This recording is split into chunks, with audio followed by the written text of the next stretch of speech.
magaling ang swerte, panikog dagang sinso. Nag-live mo Pag-hapit ka. alas 12, pandarong ka lang. Pero naghamang ko nakita, sige magsabak-sabak o New Year, ng New Year. Hantod ka rin, hindi malas paghapon. Ay, kapustahan na, mga igsoon. Sabi na nga, kung gusto tag, kuhaan ka ng palihi. Malihian ta. Huwag lain. Malihian tas kadasig sa pagkakas. Ayun na, kwarta. Swirtihan ta ng kwarta. Ay, maabot mo na sa ato. Ulit na nga, nagtatinuon. Maabot rin na mga igsoon. Kung ang Biblia, huwag yun masayo. Ang Biblia, unahan, pagpangita. Dili ang kwarta, dili ang propisyon, dili ang posisyon. Unahon pagpangita ang gingharian sa Diyos. Amen. Kaya kung ato ng unahon mga igsoon, ang pagpangita sa gingharian sa Diyos o ang pagkamatalo, idugang na tanan sa ginawa itong mga Panginoon. Wala matingala ka mga kaigsoon. Na naman ko isakyan na. Oo nga, kung mga anak, nakahuman na mag-iskwila. Ako ba kaya karoon mag-islabi ng mga kanin sa mga anak? Ang kuyawan natin. Kahuman ba kaya ang mga anak ko eh? Nagkumakay mga bayrunong. Kahuman sa tingali. Pero wala ang ipasagdan sa Ginoo ang mga tao na nangalagad sa Ginoo. Pag-abot sa mga panginahanglan, nag-provide ang Ginoo mga igsoon. Matudaan na ito na kayo. Kami ni Pastor, mag-istoryahan tayo mis panalangin. Anay, kung giun sa mis Ginoo. Maragdiin mi mahuman ang nag-iskatlaw ba? Lagi, kung panalangin lang isgutan. Mabitaw na ang Biblia, barang ang uban, di mo to. Kanang Biblia. Sobra na po tayo na kayo. Nanay, exaggeration anak. Exaggerated na kayo na. Nalimang ka ng malakya stress. Sa kaninang atong pinakapaborito mo din sa gulo. Basta kanina pinakapaborito lang itong pagsikalo sa paghatag. Malakya stress. Jeez. Basta mga UPC mo, na yung pinaka-paborito. Hilong lagi mo. Bring me all the tithes. Pero abinin ko, dili lang ang tithes. Ingon ang Bible, appeal ang offering.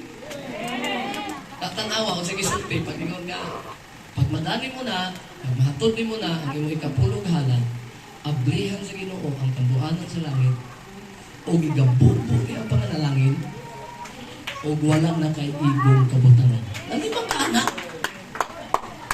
Wala ko ba maingon? Ay, suggestion mo na. Ay, ito na na. Tiguang naman lang ko. Daghan ba magyapag kabutang ko kabutangin? Pitaka kayo na ko sa'yo. Ay, son.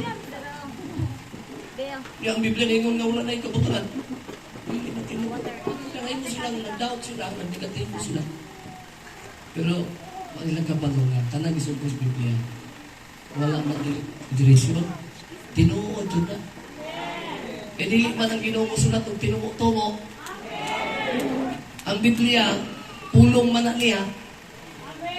Pag ang tao mo'y mamulong, naghahag sayop. Pero kung ang Diyos mo'y mamulong, wa'agoy sayop, bisan mo sa. Kung ang-angay na natin buhaton, pagpulong sa Diyos, tuuhin na lang na para mahitabo na sa imong kinabuhi. Amen! Tuuhin na lang.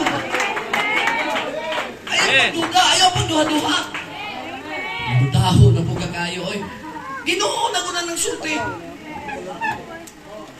Alam na, igong kamuntangan. Yung sa na, pasunod sabi mo, ay na, kwinta ha. Kwinta ha. Wala itong kinagang kwarta. Nagtuog ka ang panalangin kwarta. Eh, una-una ni mo, gamay na kong kwarta. Wa pa ko kahumagbay, wa pa ko kahumag. Kapalit og sakyanan, manang wa. Yun na, dili na tinuod ng malakyas. Ako naman ang gihimo, pero naghatag naman ko, pero kung di ako niabot na ko. Nagdaot na ka, nagduwa-duwa na ka. May kang dili na tinuod, oy. Wa pa ka nakapalit og sakyanan, wa pa ka makatukod og bay. Kada lang imong idadaan. Imong edad ba?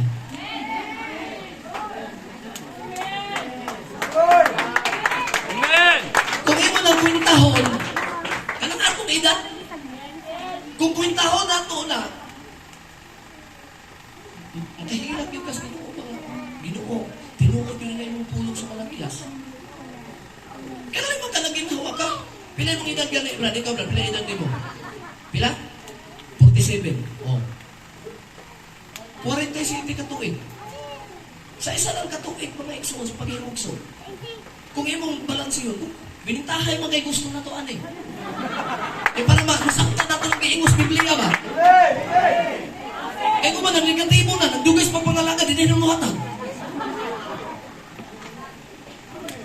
Negatibo naman kayo sa Biblia. Kaya lang, may mabalhin mo tagay yun, dating daan na lang ta kay white tights. Iingat mo sa panuwayan na, no? Kaya binili mo ang panuway, asa man ang hatag ng panuway? Mangawag mo magani. Kapag sa mga sa Biblia ang hatag ng panuway? Wala. Ang manggihatagon, ang Ginoo, ang Diyos. Pero ang yawa, panuway, wala ang yung sukat-sukat mo hatag. Mahirap na rin. Ito mga excited. Hindi nung namatawang pauban ka, Pastor. Ano magbalik ka talian? Ano ba sila ka? May dalion na nga. Ang mga katoliko tayo pwede na dalion.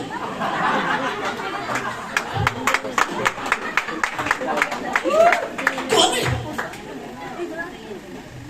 Diba, katoliko? Nasa si Mana, trail doon na sa atang bukid. Kung sila ka, pwede mo trabaho. Kapuya na. Kamu, tanaw mo, gipang kapoy mo sa mong trabaho. Pero kami, may kapuya, kaya mo na yung among kinabuhi. Hindi mo ka, nanindog ko nung adahan mo, at tugis na po. Yan, di mo matawag trail ka na nagmumotor, masakag mo kayo kung dili na po. Pampatambak ka ng mga kalasangan. Oo. Yan, pag humag-trail, basketball na yun. Mag-basketball, wali na yun. Lami ka ng kinabuhi ay. Kanto kung nangalagad ko pa kasabot, di mo magmalipayon sa mga pagpangalagad. Ang tinuod ka enjoyment sa kinabuhi, nasa pagpangalagad, wala sa gawas. Di sa pagpangalagad. Isa na ka mo, nakita mo kalipay? Tapos kung ka magkita kalipay, hindi ba? Tapos ba, gusto malipay ba? Anong malipayon ka kinabuhi? Gusto ka na diri sa pagpangalagad. Ay naguna-una nga, balikan din yung barkada, mag-siyat na food mo, mag-ino, mag-sigarilyo, mag-droga, hilayan, disco. Eh, kulang yung kalipay din, wapa ka kayo kasabot. Wapa. Kulang pa yung kayo kasabot. Kung magkasabot na ka, hindi ka mabalik sa gawas, hindi ka mabalik sa kayo. Ang imong kalipay, dihang magkauban ka sa pagpangalagad. Introduction pa ito mga igsoon ang yan yung alas ko,